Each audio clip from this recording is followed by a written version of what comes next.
Hello and welcome. You are listening to the Happier Life Podcast. I'm your host, Claire Deacon. After deciding survival wasn't enough, I set out on a path to live my best life. I wanted to thrive. Now I'm on a mission to support others. Think you're not good enough, confident enough, brave enough? I'm here to tell you you are, and you can achieve anything.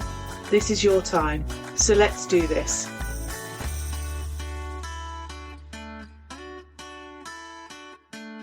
Hello and welcome to the Happier Life Podcast, where we talk about life beyond survival, because let's be real, you're not here because you just want to get through life. I'm Claire Deacon, your host, positive psychology coach and therapist, and the person who will never tell you to shrink yourself to make others feel comfortable. Now, let's get into today's episode, because today we're going to be tackling something a little different that it's quite often many of us feel this way, but we rarely talk about it out loud. So this is all about why we feel guilty for being happy. So this might be a situation where perhaps you've been through a tough time. You've experienced grief, heartbreak, loss, or just a season where life has just really felt heavy and you've had a number of challenges to overcome. And then one day, eventually, you catch yourself laughing, actually laughing. And instead of joy, what hits you is feelings of guilt. Like, how can I feel this way when things have been so hard? Or maybe your life is finally going well.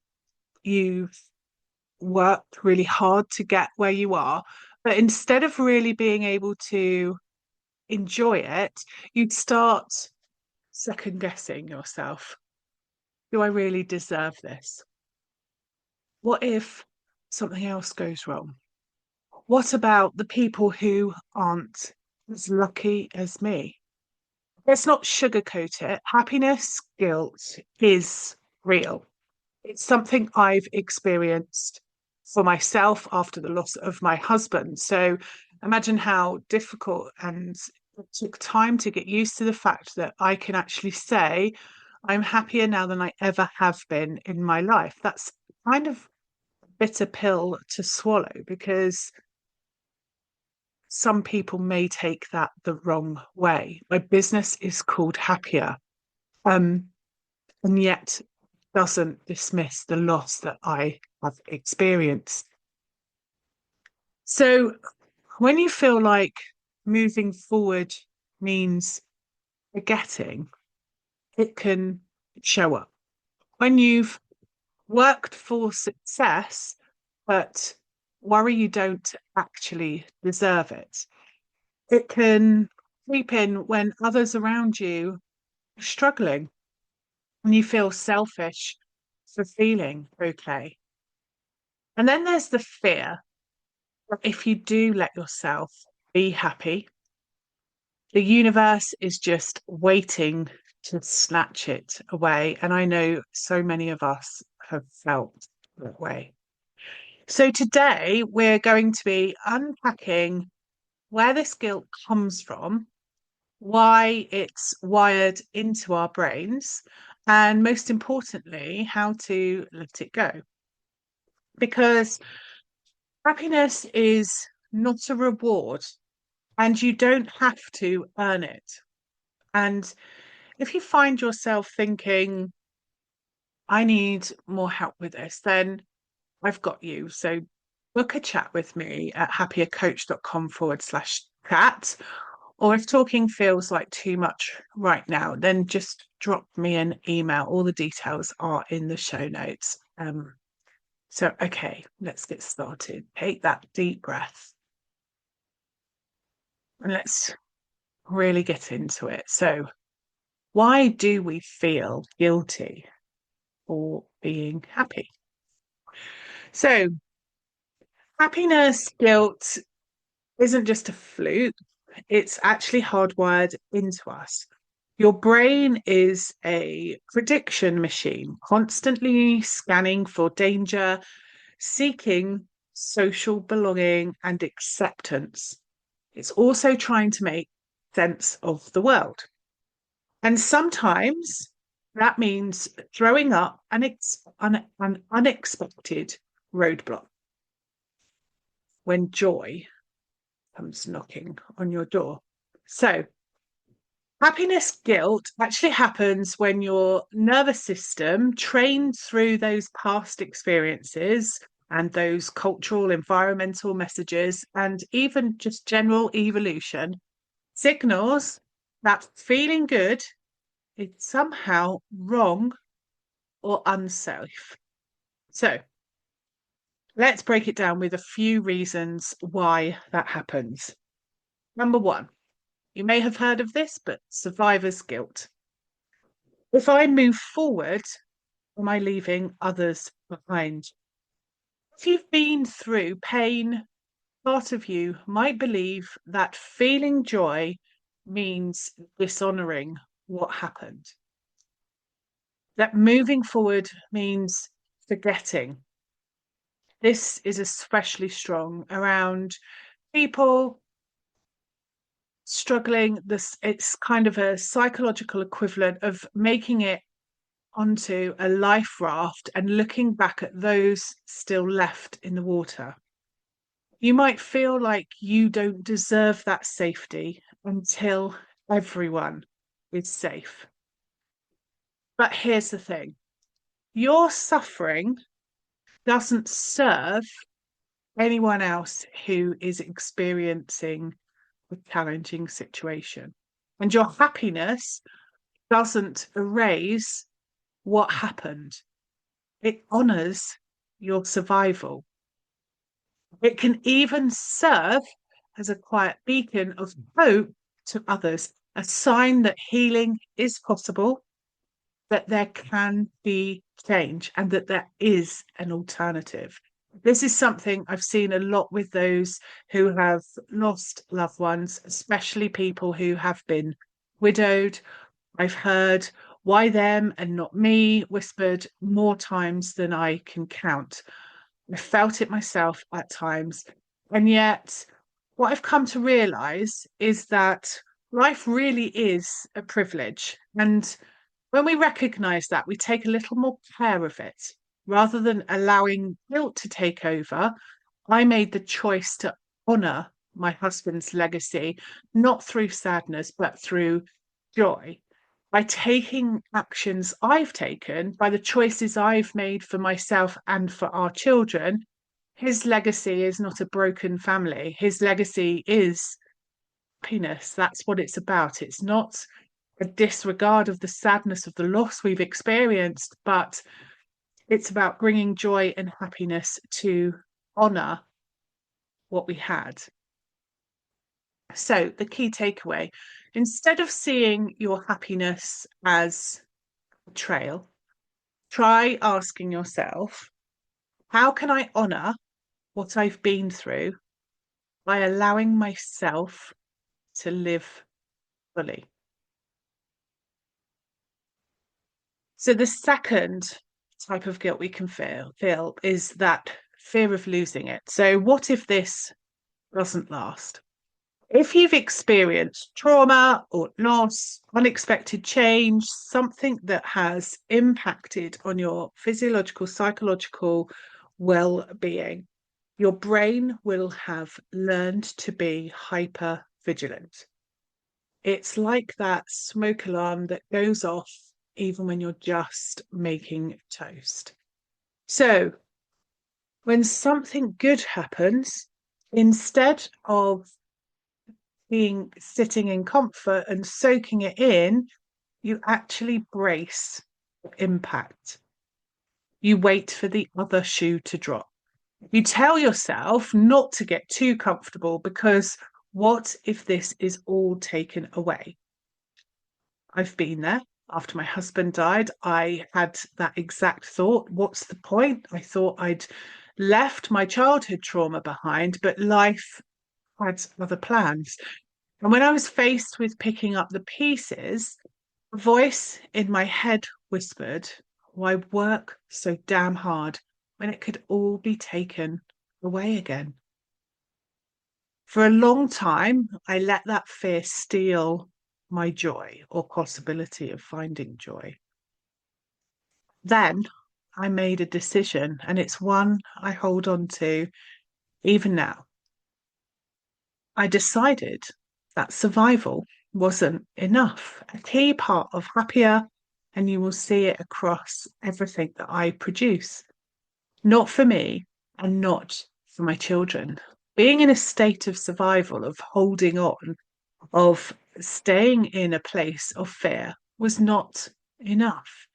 If we were going to have to endure life's challenges, which we all do, we cannot avoid them, then we were also going to embrace life with everything that we had. And that meant making space for joy, even if it scared me. Because here's the truth: happiness isn't a trap, it's not a trick. And allowing yourself to feel it doesn't mean you won't be strong enough to handle the hard times. So, when you notice yourself holding back from joy because you're afraid of losing it, pause. Instead of, what if this doesn't last?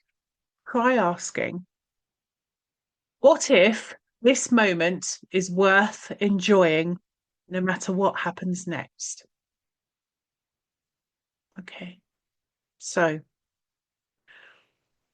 the third type we can experience is that comparison and scarcity mindset. If I have more, does someone else have less? Maybe you were raised with the idea that happiness is a limited resource, that if you succeed, someone else fails, that if you thrive, you're being unfair to those who are struggling. This belief can creep in with success guilt, especially if you've broken patterns that others around you haven't.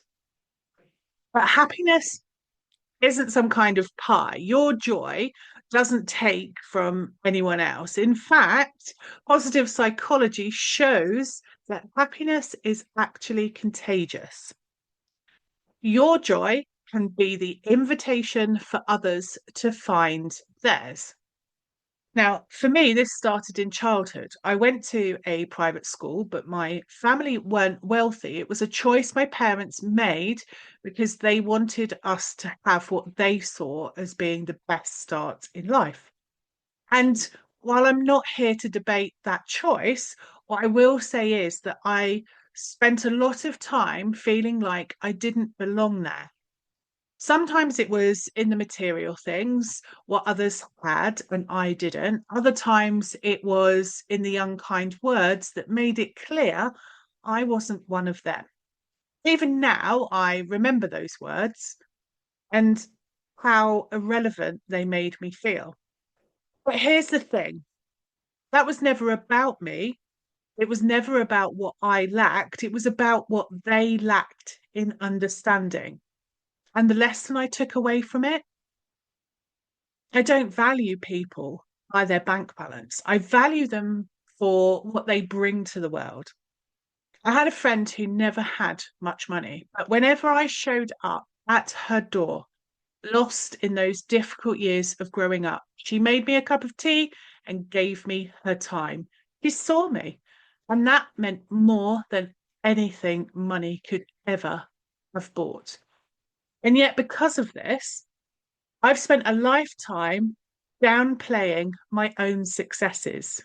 I never wanted anyone else to feel less than because I had more than. But here's what I'm learning: dimming your own light doesn't make the world brighter. Your happiness doesn't make anyone else less worthy. Instead of seeing success as something to hide, try seeing it as something that gives other people permission to do the same. So, the fourth reason why we can feel that guilt is around cultural and family conditioning. It's not safe to shine. Some of us will have grown up in environments where joy wasn't celebrated. Maybe people around you played small, dimmed their light, or saw happiness as something to be earned rather than experienced freely. Maybe you were taught that happiness is fleeting, so you don't get too comfortable, don't get too loud about it, and don't make a fuss. If that's the case, feeling good might come with a side of unease, like wearing shoes that don't quite fit. You feel the urge to shrink yourself, downplay the wins, to make sure nobody else feels uncomfortable because of your happiness and your success. I once knew someone whose family never celebrated achievements, not because they weren't proud, but because they were terrified of jinxing it. When she got accepted into university, her family barely acknowledged it. Don't get your hopes up, anything could happen. When she landed her dream job, let's see if it works out first. When she fell in love, be careful, these things don't last. She learned that joy wasn't something to lean into, it was something to fear, a fragile thing that could disappear at any moment. And that, if you got too heavy, life would find a way to balance the scales. It took her years to unlearn the belief that happiness needed to be small, cautious, and temporary.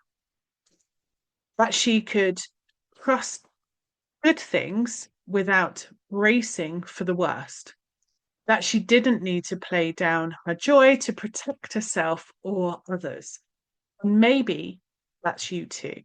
Maybe you were raised to believe that celebrating your happiness was dangerous, that being too proud meant inviting disaster, that feeling good for too long would only make the fall hurt more. But let me remind you, joy is not the threat. It is not something you have to deserve or ration or apologize for. Happiness is not an accident, and it's not selfish. It is a fundamental part of being alive. So if joy feels unsafe, instead of asking, do I deserve this? Try asking, what if I let myself enjoy this moment without guilt? So, how do you release the happiness guilt? Step one, recognize the pattern. Happiness guilt is really sneaky. It doesn't always show up as an obvious, I shouldn't feel this way. Sometimes it's more subtle. You downplay your wins. It's not a big deal. You feel uneasy after a good day, waiting for the other shoe to drop. You catch yourself holding back joy in conversations just in case someone else is struggling. But here's the thing, you can't change a pattern you don't see. So next time you feel a flicker of joy, pause. Notice what happens in your mind and body. Then ask, am I letting myself fully feel this? Is there a part of me that feels guilt for feeling good? Where did I learn that happiness needs to be earned? Just noticing these thoughts weakens their grip. Awareness is the first step to rewiring your brain. Step two, separate the feelings of guilt from reality. Let's be clear, guilt is a feeling, not a fact. Just because your brain flags something as being wrong doesn't actually mean it is. Your nervous system might be trained to associate joy with danger or loss or unfairness, but that's just old wiring. And the good news, we know that wiring can change. So next time guilt creeps in, remind yourself, my happiness does not harm anyone. I can be happy and still care deeply about others. I don't need permission to feel joy. At first, these things might feel unnatural, and that's okay. Your nervous system might need to catch up. But every time you gently redirect these thoughts, you are actually retraining your brain to see joy as being safe. So, step 3. This is where we rewire the story. If guilt is just a learned response, then we can unlearn it. And that starts by consciously rewriting the script. Instead of I shouldn't feel this way, try I deserve to feel joy and I allow myself to enjoy it. Happiness is selfish. My joy does not take away from others, it invites them in. What if this doesn't last? Replace it with I can be present in joy without fearing the future. And here's the sciencey bit for you. Neuroscience shows that repetition rewires the brain. This isn't about forcing yourself to believe something overnight. It's about planting a new thought over and over until one day it feels natural. Step 4. Own your happiness now. Here's where we take it to the next level. Joy is not something you have to tiptoe around. It is not something you need to justify, apologize for, or shrink to make others feel comfortable. But let's be real. Owning happiness is a practice. It means letting yourself celebrate your wins, sharing your joy without downplaying it, trusting that good things can happen to you without guilt or fear. And maybe most importantly, it means allowing yourself to feel joy fully without waiting for it to disappear. So, next time happiness shows up, instead of shrinking from it, step into it. Because joy is not something you deserve, it's something you are already worthy of. Happiness guilt is learned. And if we can learn it, we can unlearn it. It takes time. Every moment of joy you allow yourself is a step towards rewriting that story. So, what's one small way you can practice owning your happiness today? Think about it. Let me know.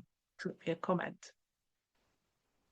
So, finally, happiness after struggle isn't betrayal, it's resilience, it's healing, it's proof that you are still here, still capable of joy, still worthy of good things, not because you've earned it, but because it was always yours to claim. And I know it's not easy to just flip a switch and feel differently. If happiness guilt has been your default, it's going to take time to unlearn it. But every time you choose joy, even for a moment, you are rewiring your brain to believe in a different possibility. So here's my challenge for you this week. Give yourself permission to feel joy without guilt. Let yourself smile without questioning it. Laugh at something ridiculous without hesitation. Celebrate something, even if it is something small, even if no one else sees it. And when guilt tries to creep in, pause. Take a deep breath and remind yourself, I don't have to earn this. I'm allowed to be happy. If this is something you want to go deeper into, let's talk. Book a chat with me at happiercoach.com/chat, or send me an email, claire@happiercoach.com. Until next time, be kind to yourself. Joy is not a luxury, it's part of being alive. Thank you and take care. If you've enjoyed this episode, ensure you hit subscribe. Head on over to my website, happiercoach.com, sign up for the weekly newsletter, and let me support you in living a happier life. I'm your host, Claire Deacon. Thank you for listening. Have a fabulous day.